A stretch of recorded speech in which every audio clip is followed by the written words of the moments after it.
Yeah, my name's Pete Sexton. I've been manager here at the Southeast Research Farm since 2012. I've worked in my career an extension with potatoes in Maine, and I worked as kind of a general agronomist with Oregon State University in Central Oregon before that. I got my PhD at the University of Florida and master's there, working with dry beans and with peanuts. And then I got my bachelor's degree at SDSU. I worked overseas in Bangladesh for 5 years with the Mennonite Central Committee, worked a lot with rice and various tropical crops there.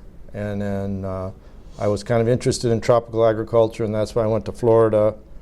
And then I ended up taking a postdoc at Iowa State. So I've worked with corn and soybeans, oats, sorghum, sunflowers, potatoes, sugar beets, tulips, daffodils, rice, cowpeas, mung beans, dry beans, peanuts, sugar beets, carrot seed production also. Running this farm, what kind of our philosophy is we kind of want to have something for everybody. It's a university farm. And so we do work that the research people on campus at SDSU are interested in.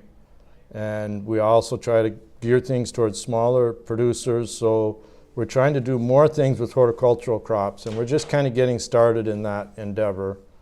The Southeast Farm itself was originally founded in 1956. The association was formed, and I think 1961 till now this farm's been here and there have been trials here.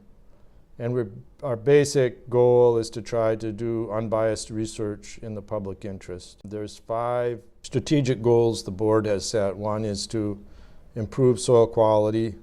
One is to optimize crop production and yields. Another is to optimize livestock production and integrate that with crop production.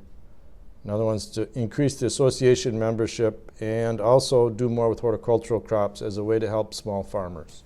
So the horticultural thing, and specifically the organic thing, from my point of view, is really about trying to make a way for smaller farmers to get started, for young people to get started. That's why I'm interested in it.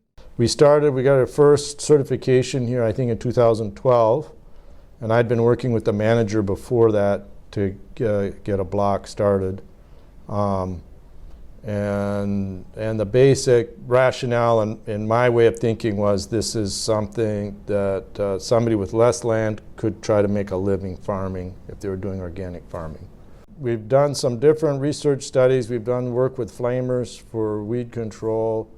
We've done work with rye rye mulch for weed control in soybeans.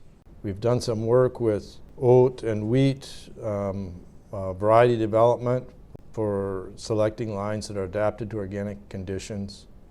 One of those is the Suma oats that were released from SDSU, and that was specifically developed for organic production. And now we're doing quite a bit of work with Christine Lang in horticultural crops and vegetables. I would say we're doing work with hybrid rye for grain production, and that's going on right now, and it's expanded quite a bit. We also did quite a bit of work 10, 12 years ago with a multi-hybrid planter. So we had the first prototype multi-hybrid planter, I think, in the country, maybe in the world. That one is more for large-scale agronomic crops like corn and soybeans.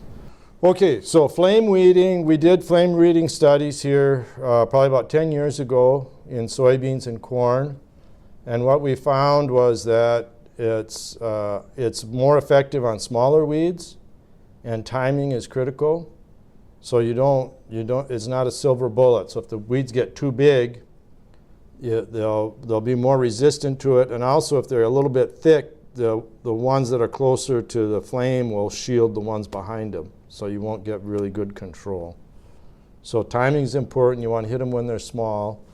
And weeds that have, where the growing point is below ground are going to come back. But the weeds so basically most of your broadleaf weeds where the growing point's above ground, if you hit them when they're small, you can control them. And it does help a lot, but you have to be timely. your growing point on your crop protected. So you want the flame going underneath the growing point of the crop. So you have to wait till the crops, we have to wait, you can broadcast flame before the crop is up. And then once like your soybean crop or your corn crop's up, then you want to let it grow a little bit till the growing point gets up higher, and then you can get underneath it and you can flame again. But we found it helpful. I think it was, and basically we would flame and then go and cultivate pretty heavily right after that and bury whatever mined, after we burn the top off, bury it so it wouldn't come back as well. And I think that worked well. But it's not really something that, okay, I've got a flamer, I can slack off on other things. Because if you let it go too long, that you won't get good control. It runs on propane, and we kind of reached a point where we thought we should be moving towards less tillage. It's kind of more adapted to a clean tillage environment, and we're trying to get away from clean tillage. Well, I know personally, I grew up on a family farm in Alberta, Canada, and we try to utilize the least amount of chemicals and inputs as possible, but it still seems like sometimes it's almost impossible.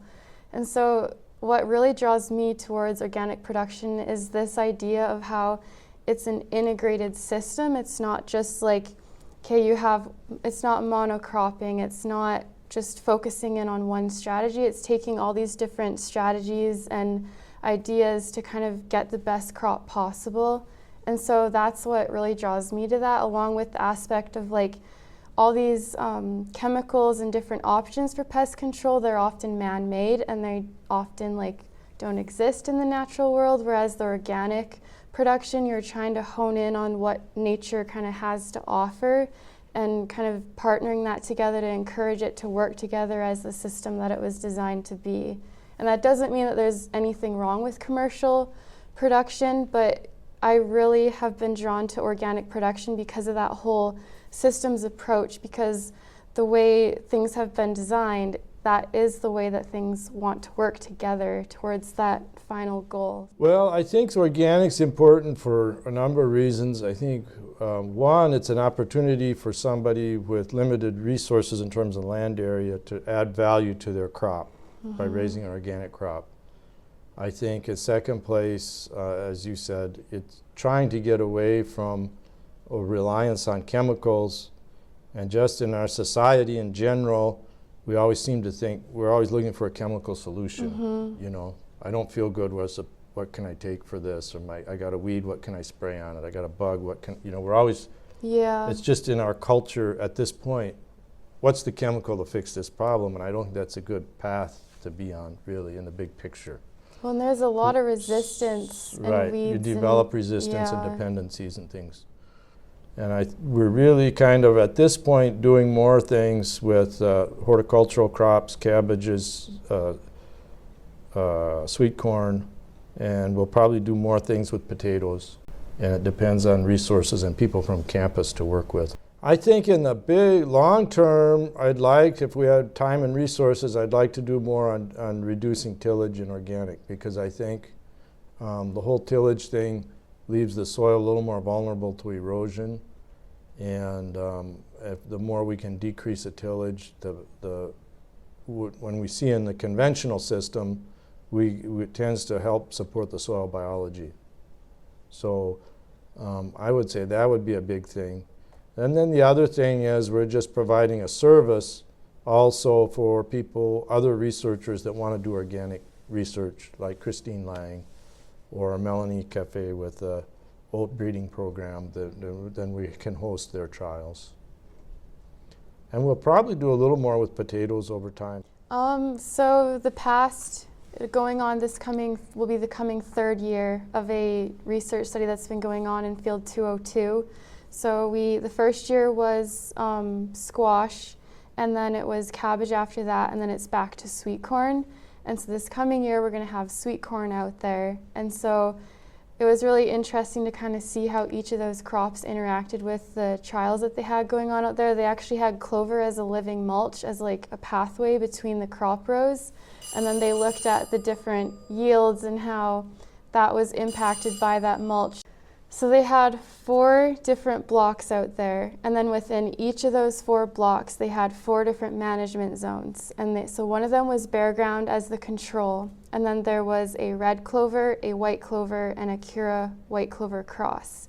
And then within that they had... the clovers were being used as a living mulch. Yeah, the clovers were being used as a living mulch, and within those different blocks they had 4 rows of crops that went through the blocks, and one of them would be no-till, so the crop was planted right within the clover.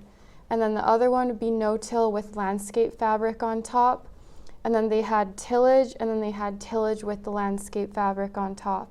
And so then what they did is they looked at the different weed pressures that were in there through doing clippings at different points in the growing season, and then they also did like whole block biomass, so they'd throw out different quadrats within the clover, and then they'd clip back all the clover and compare it to the weed biomass that was in there to kind of see, does it offer a good competition against the weeds, and then having that bare ground there allowed for like your control of if this clover wasn't here, what would be going on with your crop.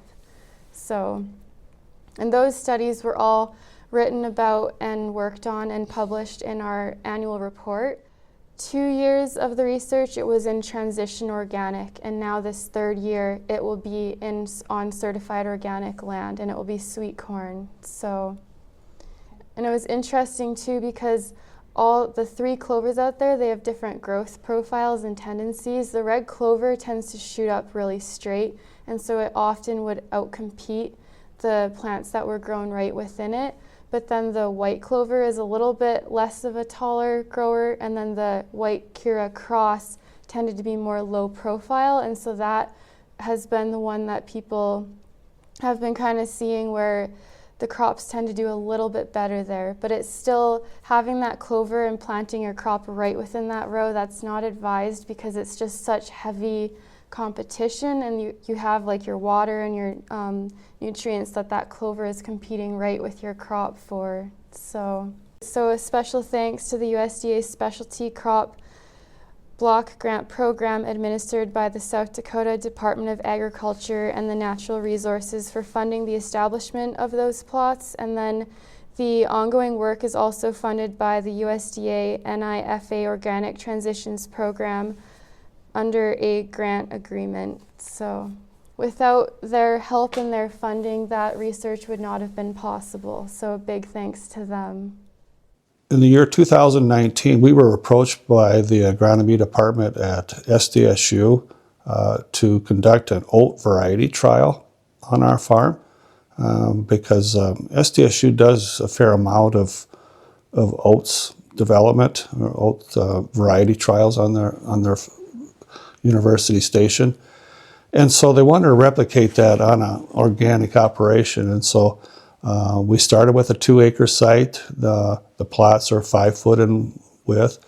Not only just oats, but some other small grains that were involved in the trial. And we've been doing that every year since. Their trial is within our own oats field. So it's just a little subfield of what goes on. They're learning what works at an organic farm. They replicate this at the Southeast Research Farm in Beersford. They replicate it out at their different other farms that they have right there on campus.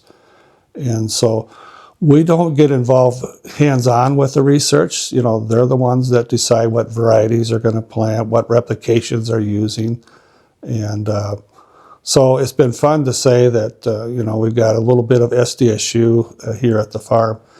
But actually our research with SDSU even goes back to the mid-'80s when researchers like Jim Schmalik and Tom Dobbs did research on our farm in regards to both economics and agronomy on our farm. And so they replicated our farm rotation at the Northeast Research Farm north of Watertown. And Tom Dobbs, who was an economist with SDSU, did some economic studies, and I don't know the specifics of it necessarily, remember a lot of it, but it did show that organic farming, even back in the 80s and 90s, was a viable option in South Dakota.